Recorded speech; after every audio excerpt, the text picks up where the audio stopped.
Hello friends, welcome back to my channel. तो आज मैं आपको एक्सप्लेन करने वाला हूँ 2020 release Amazon movie wish list. तो ऐसा ही फ्रेश कंटेंट देखने के लिए आप मेरे चैनल को जरूर सब्सक्राइब कर लेना। तो चलिए विदाउट वेस्टिंग टाइम मूवी का एक्सप्लेनेशन स्टार्ट करते हैं। तो मूवी स्टार्ट होती है मुंबई के एक कपल से। लड़के का नाम है मोहित राय और उसकी वाइफ है शालिनी। तो दोनों ने ही लव मैरिज की थी और मोहित एक आईटी कंपनी में जॉब करता है और शालिनी का एक छोटा सा बिजनेस है। अब मोहित की बात करें तो वो इंटरनेशनल टाइम के हिसाब से जॉब करता है, तो डे नाइट शिफ्ट उसकी चलती रहती है। तो उसे आराम के लिए बिल्कुल भी वक्त नहीं था। वो नाइट में ऑफिस करता है और फिर से उसको शाम में बॉस बुला लेता है। तो उसकी फैमिली लाइफ इतनी ठीक नहीं चल रही थी और उसको वर्क स्ट्रेस बहुत ही ज्यादा था। एक दिन मोहित का बर्थडे था और वो नाइट शिफ्ट कंप्लीट करके घर आता है। तब शालिनी उसे पार्किंग में मिलती है और कहती है कि तुम रेस्ट करो, मैं कुछ सामान लेने जा रही हूँ। और शाम में उसने एक सरप्राइज प्लान किया था। लेकिन तभी मोहित को अपने बॉस का कॉल आता है और उसे ऑफिस के लिए निकलना पड़ता है। तो वो जैसे ही पार्किंग में आता है तो वहाँ पे एक लड़का उसके कार पे स्क्रैच मार रहा था। तब वो उसे डांट देता है। तभी उसकी मम्मी भी वहाँ पे आती है। अब ये लेडी की बात करें तो इसका नाम है सुचित्रा और इन्हीं के कॉलोनी में वो रहती थी। तो सुचित्रा अपने बच्चे से कहती है कि माफी मांगो अंकल की। तो वो माफी मांगता है और उसे चिढ़ा के वहाँ से जाता है। तो सुचित्रा बहुत ही मायूस लग रही थी। फिर शालिनी मार्केट से सारा सामान लेकर आती है, पूरा घर को सजाती है, उसके लिए केक और स्पेशल डिश भी बनाती है। लेकिन उसका बॉस उसे इतना काम देता है कि उसको घर जाने के लिए टाइम ही नहीं मिलता है। तो वो देर रात घर पर आता है। तब शालिनी सो रही थी। तब मोहित अपने आप को ही विश करता है और केक कट करके खाना खाकर सो जाता है। फिर अगले दिन मॉर्निंग में जब शालिनी घर का काम कर रही थी तब सुचित्रा का लड़का घर पर आता है और उसके घर में खेलने लगता है। तभी उसके हाथ से मोहित का फेवरेट कप गिर जाता है। तो ये देख के शालिनी और मोहित बाहर आते हैं। तो मोहित उस पर बहुत गुस्सा करता है क्योंकि उसका फेवरेट कप था। तो शालिनी उसे चुप कराती है, लेकिन वो शालिनी पर भी गुस्सा करता है और कहता है कि मुझे ये लड़का फिर से घर में नहीं चाहिए ताकि मैं सुकून से इस घर में रह सकूं। फिर जब वो लिफ्ट से ऑफिस जाने लगता है तो सुचित्रा स्टेयर से नीचे आ रही थी। तो मोहित उसकी बातें सुन लेता है। तब मोहित को पता चलता है कि सुचित्रा के लड़के को बहुत ही क्रॉनिक डिसीज हो चुका है और उसके जिंदगी में सिर्फ 3-4 ही महीने बचे हैं। तो ये बात उस लड़के को भी पता थी, जिसकी वजह से वो भी अपनी जिंदगी खुल के जी रहा था। तो ये सुनने के बाद मोहित को बहुत बुरा लगता है। वहाँ से वो ऑफिस चला जाता है और अपने काम में लग जाता है। फिर थोड़ी देर बाद उसे बैक और नेक में पेन होने लगता है और वहीं पे वो अनकॉन्शियस हो जाता है। तो उसे हॉस्पिटल शिफ्ट किया जाता है। फिर जब शालिनी को ये पता चलता है तो वो भी जल्दी से हॉस्पिटल चली जाती है। तब तक मोहित को होश आ गया था और वो नॉर्मल हो चुका था। फिर डॉक्टर शालिनी से कहते हैं कि रिपोर्ट कल आ जाएंगे, तो अभी तुम मोहित को घर ले जा सकती हो। तो अगले दिन शालिनी और मोहित हॉस्पिटल चले आते हैं। तो डॉक्टर शालिनी को अकेले में केबिन में बुलाती है और वहाँ पर डॉक्टर शालिनी को कहती है कि मोहित को स्पाइनल कॉर्ड में 3rd स्टेज ट्यूमर हो चुका है और सिर्फ 2 से 3 महीने बचे उसके पास। तो ये सुनने के बाद शालिनी वहाँ पे रोने लगती है और मोहित भी डोर के बाहर से ये सारी बातें सुन लेता है। फिर वो दोनों घर चले आते हैं और आते टाइम वो दोनों एक दूसरे से कुछ भी बात नहीं कर रहे थे। तो घर आने पर कॉलोनी में सब लोग दिवाली मना रहे थे और उनके घर में उनके काम वाली ने भी दिवाली डेकोरेशन का सामान और स्वीट्स लाए थे। फिर शालिनी मोहित को थोड़ी सी रेस्ट लेने के लिए कहती है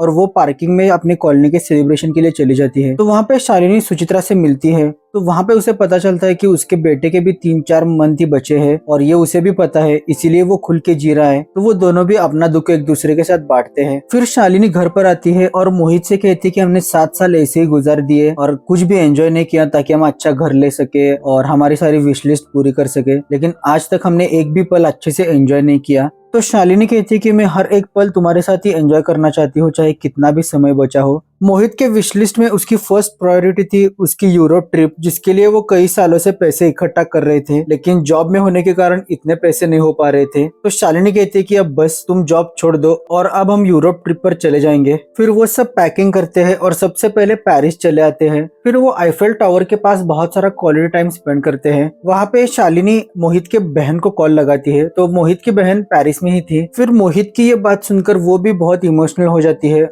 और उन दोनों को वो अपने घर पर बुला लेती है। तभी आईफेल टावर के पास ही शालिनी को सुचित्रा का कॉल आता है। तो उसका बेटा अब इस दुनिया में नहीं था। तो ये सुन के सब लोग इमोशनल हो जाते हैं और अगले दिन शालिनी और मोहित उसके बहन के घर चले जाते हैं। वहाँ पे वो लंच करते हैं और बचपन की बहुत सारी यादें ताजा करते हैं। फिर उसकी बहन कहती है कि अब आए हो तो 2-3 दिन रुक के ही चले जाओ। तो अगले दिन मोहित और शालिनी एक बीच पर चले जाते हैं। तो वहाँ पे मोहित सूट बूट में चला गया था। तो शालिनी जबरदस्ती उसके कपड़े निकलवाती है और बीच में पानी पानी के अंदर खेलने के लिए उसे भेजती है। तो मोहित की जितनी भी विशेष थी तो शालिनी वो सब ट्राई करने का सोच रही थी। फिर वहां से रिटर्न घर आने के बाद वो लेट नाइट पार्टी करते हैं और बहुत सारा डांस करते हैं। फिर अगले दिन वो वहां से निकलते हैं और यूरोप में जितनी भी फेमस जगह थी वहां पे वो विजिट करते हैं और फुल ऑन एंजॉय करते हैं। फिर शालिनी और मोहित एक जगह पे रुक जाते हैं। तो वहां पे शालिनी मोहित से कहती है कि हमें एक न एक दिन मौत तो आनी ही है, लेकिन हम लोग परफेक्ट लाइफ के चक्कर में उसे जीते ही नहीं है और जब मौत पास में आती है तो तभी रिग्रेट करते हैं। तो मेरा ये कहना है कि जितनी भी लाइफ है उसे खुल के जियो ताकि ज्यादा टाइम कोई रिग्रेट ना रहे।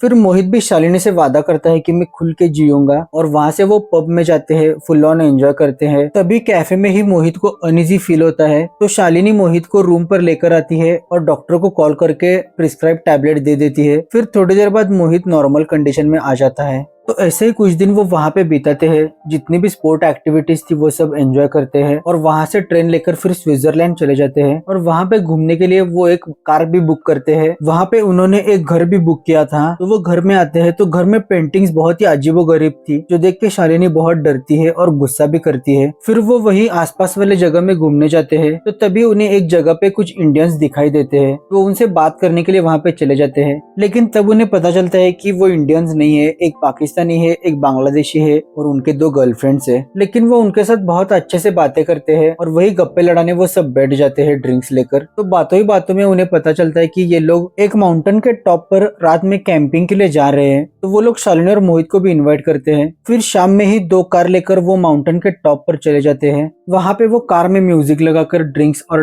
डांस कर रहे थे। तो शालिनी बियर नहीं पीती थी, इसलिए उन्होंने उसके लिए खास वाइन मंगाई थी। तो मोहित और शालिनी वो वाइन पीते हैं और एक साथ सब लोग डांस कर रहे थे। तभी शालिनी और मोहित को थोड़ी सी नींद आती है, तो वो एक साइड में लेट जाते हैं और थोड़ी देर बाद जब उनकी आंख खुलती है तो वहां पे कुछ भी नहीं था, उनकी कार भी नहीं थी, उनका सब सामान चला गया था। तो उन्होंने उनके वाइन में कुछ मिलाया था और उनका सारा सामान और कार एक ही झटके में चोरी हो गया था। तो शालिनी बहुत ही पैनिक हो गई थी और वो कह रही थी कि हम लोगों ने इतनी जल्दी उन पर इतना ट्रस्ट कैसे कर लिया और उन्होंने हमें धोखा दे दिया। ये सिचुएशन पर मोहित हंसने लगता है। तो शालिनी उसे पूछती है कि तुम इतना क्यों हंस रहे हो। तब मोहित कहता है कि हमने आज तक बहुत प्लानिंग कर ली कि ये मत करो वो मत करो, लेकिन हमारे प्लानिंग के हिसाब से कुछ नहीं होता। तो अगर सामान चला गया है तो जाने दो और अब हम फिर से स्टार्ट करेंगे और इस बार कुछ भी प्लानिंग नहीं करेंगे, जहां हमें जिंदगी लेके जाएंगे वहां तक चलेंगे। और वो चलकर माउंटेन से नीचे आने लगते हैं। वो बहुत ही टॉप पर थे, वहां पे कोई घर नहीं था, तो उन्हें बहुत नीचे तक चल के आना पड़ता है। इसी बीच में मोहित की तबीयत भी खराब होने लगती है, लेकिन वो हार नहीं मानता और दोनों भी एंजॉय करते हुए नीचे आते हैं। फिर नीचे आने के बाद उन्हें एक जगह पे एक आदमी दिखाई देता है जो घर के बाहर एक कार रिपेयर कर रहा था। तो शालिनी उससे हेल्प मांगती है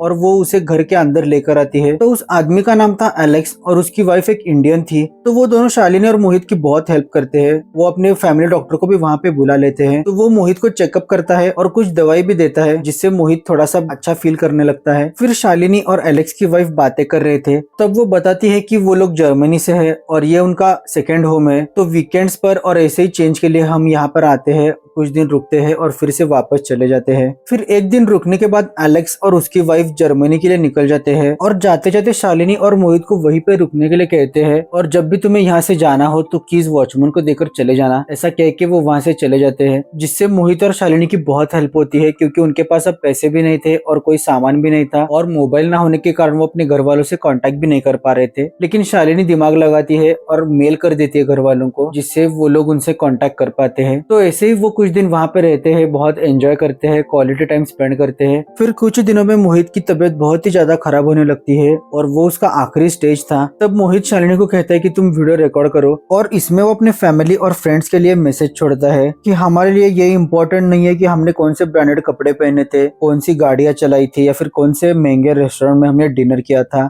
ये इतना मैटर नहीं करता, लेकिन अपनों के साथ बिताए हुए पल और बचपन में किए हुए शरारतें, ये सब मुझे अभी याद आ रहा है। और आज तक मैं मन मार कर जी रहा था और कैसे जीना है मुझे पता ही नहीं था, लेकिन अभी मुझे पता चल रहा है कि जिंदगी कैसे जीनी चाहिए थी। तो आप लोग ये गलती कभी मत करना और अपनी जिंदगी खुल के जीना। और वो ये भी कहता है कि अपनों का साथ, सुकून, खुशी से बढ़कर और कोई दौलत नहीं है। और वो शालिनी से कहता है कि तुम अपना फेवरेट काम नहीं करोगी क्या। तो वो उसे सेल्फी लेने के लिए कहता है और जब वो सेल्फी ले रही थी तभी उसकी जान चली जाती है और यहीं पे हमारी विशलिस्ट मूवी की स्टोरी खत्म हो जाती है। तो इस मूवी में हमें यही बताया गया है कि मन मारकर जिंदगी मत जियो, अपनी जितनी भी विशेष है उसको पूरा करने का ट्राई करो, ताकि मौत कभी भी आ सकती है और वो अपने हाथ में नहीं है, और अपनी जिंदगी खुल के जियो। तो आपको ये मूवी कैसी लगी जरूर मुझे कमेंट सेक्शन में बताना, और अगर अच्छी लगी होगी तो मेरे चैनल को जरूर सब्सक्राइब करना। Thanks for watching the video.